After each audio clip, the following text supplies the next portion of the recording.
क्या मनोनिग्रह के दूसरे उपाय नहीं हैं? आत्मविचार के अतिरिक्त कोई उपयुक्त विचार नहीं है। यदि दूसरे उपायों से मन नियंत्रण का प्रयास किया जाता है तो लगता है कि मन नियंत्रित है, किंतु वह पुनः प्रकट हो जाता है।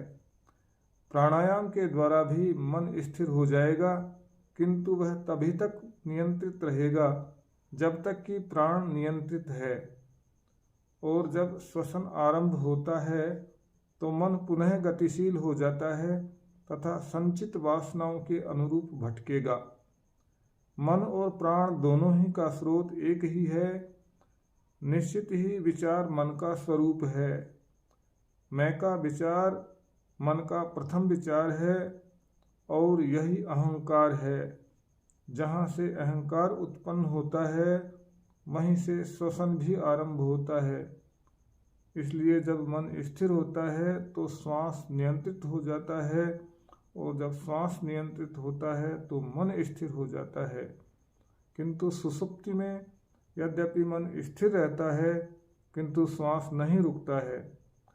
यह ईश्वरीय इच्छा के कारण है, ताकि शरीर सुरक्षित रहे और लोग यह नहीं समझें कि वह मर गया है। जागृत एवं समाधि की अवस्थाओं में जब मन स्थिर हो जाता है तो श्वास नियंत्रित रहता है। प्राण मन का स्थूल रूप है। मृत्यु के क्षण तक मन प्राण को शरीर में रखता है। जब शरीर मर जाता है तो मन प्राण को साथ ले जाता है। इसलिए प्राणायाम का अभ्यास मनोनिग्रह में सहायक तो है, किंतु वह मन का नाश नहीं करता है।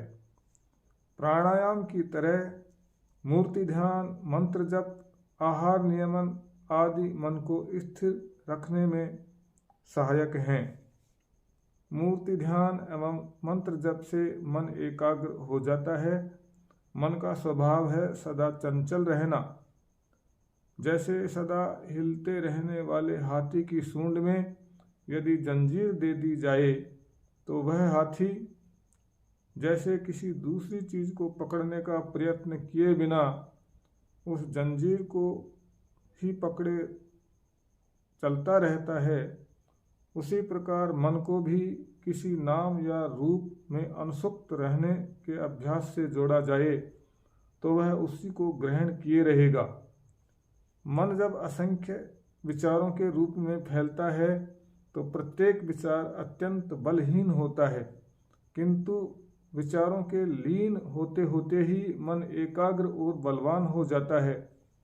ऐसे मन के लिए आत्म अन्वेषण सरल हो जाता है। सकल नियमों में श्रेष्ठ मित एवं सात्विक आहार है। इन नियमों के पालन से मन में सद्गुण की वृद्धि होती है, जो आत्म अन्वेषण में सहायक होगा।